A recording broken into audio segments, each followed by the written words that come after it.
Last in the trio of Kanto starting families is Squirtle, Wartortle, and Blastoise. Squirtle, at first glance, is a very basic attempt at a water turtle. There seems to be a lot of hidden depth to its name, though. Squirt and turtle are the obvious puns to take away from it, but I have seen many people point out the squirrel-like curled tail, which turtles lack. The back of Squirtle's shell also apparently resembles a Japanese zenny coin, which is how it got its original name of Zenigame. Wartortle is a very seamless evolution, only gaining size and embellishing the wavy aspects of the tail, in addition to giving it very similar styled ears. Blastoise, unfortunately, loses a lot of the interesting aspects of its previous evolutions. The seafoam-esque tail and ears are gone completely after having just grown, and in place are generic pointy ears and a traditional tiny turtle tail.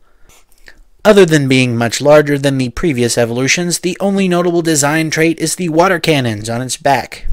I do not feel that the cannons are at all effectively utilized or really add to Blastoise's design. Mixing mechanical and animal designs make it seem a bit busy to me.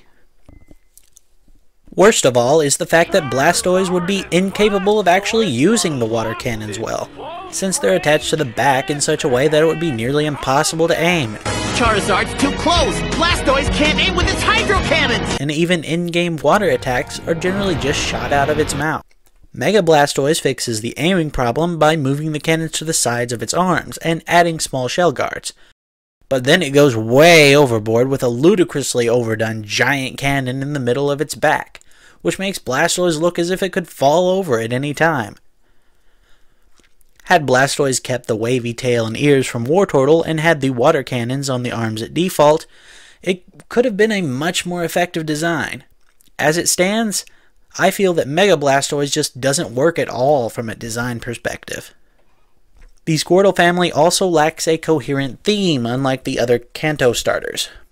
Both of them had interesting interactions with the sun, and while Blastoise does get Rain Dish in the rain, there's otherwise not a whole lot of synergy.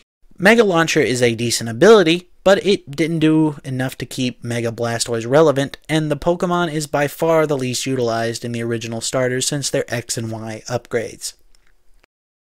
All in all, I feel that Squirtle and Wartortle are great designs who lose a lot of their uniqueness when evolving into Blastoise, and then the entire idea goes off the rails by the time it Mega evolves. The design seems to want to imply a big beefy tank, but Mega Blastoise's ability, and highest stat, seem to move it into a bruiser territory.